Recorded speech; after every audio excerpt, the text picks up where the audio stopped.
Kerala Vastralayam Pattambi road Kunnamkulam, Guruvayur road near royal hospital Kunnamkulam.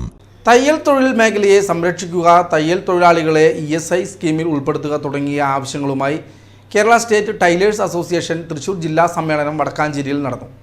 Jayashree ഓഡിറ്റോറിയത്തിൽ നടന്ന സമ്മേളനം വടക്കാഞ്ചേരി നഗരസഭാ ചെയർപേഴ്സൺ മിനി അരവിന്ദൻ ഉദ്ഘാടനം ചെയ്തു.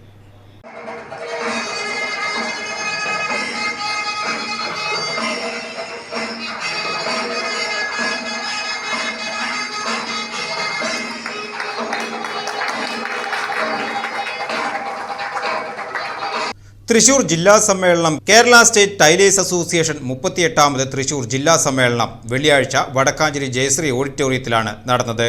വടക്കാഞ്ചേരി മുനിസിപ്പൽ ചെയർപേഴ്സൺ മിനി അരവിന്ദൻ സമ്മേളനം ഉദ്ഘാടനം ചെയ്തു. KSTA ജില്ലാ പ്രസിഡന്റ് TM യോഹന്നാൻ അധ്യക്ഷത വഹിച്ചു. സംസ്ഥാന വൈസ് പ്രസിഡന്റ് MV സെബാസ്റ്റ്യൻ മുഖ്യപ്രഭാഷണം നടത്തി. ജനറൽ സെക്രട്ടറി K ശിവദാസൻ, സംസ്ഥാന സെക്രട്ടറി സുരേഷ് കുമാർ തയ്യൽ മെഷീൻ വിതരണം നടത്തുകയും ജില്ലാ സെക്രട്ടറി ജനാർദ്ദനൻ റിപ്പോർട്ട് അവതരിപ്പിക്കുകയും ചെയ്തു.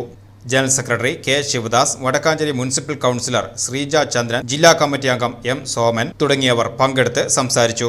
തയ്യൽ മെഷീൻ മേഖലയെ സംരക്ഷിക്കുക, തയ്യൽ തൊഴിലാളികളെ ESI സ്കീമിൽ ഉൾപ്പെടുത്തുക, രോഗചികിത്സയ്ക്ക് ഡോക്ടറുടെ സർട്ടിഫിക്കറ്റ് മാനദണ്ഡമാക്കി എല്ലാ ആശുപത്രികളും പരിഗണിക്കുക, പെൻഷൻ സീനിയോറിറ്റി അനുസരിച്ച് വർദ്ധിപ്പിക്കുക, പ്രസവാനുകൂല്യം 15,000 രൂപ ഒറ്റത്തവണയായി നൽകുക, വിധവകളായ തയ്യൽ തൊഴിലാളികൾക്ക് ക്ഷേമ പെൻഷനും വിധവാ പെൻഷനും പകുതിയും നൽകുക, കാലോചിതമായി ആനുകൂല്യങ്ങൾ വർദ്ധിപ്പിക്കുക തുടങ്ങിയ ആവശ്യങ്ങൾ സമ്മേളനം സർക്കാരിന്റെ ശ്രദ്ധയിൽപ്പെടുത്തുവാൻ തീരുമാനിച്ചു. രാവിലെ പതാക ഉയർത്തിയതോടെയാണ് ചടങ്ങുകൾക്ക് തുടക്കമായത്.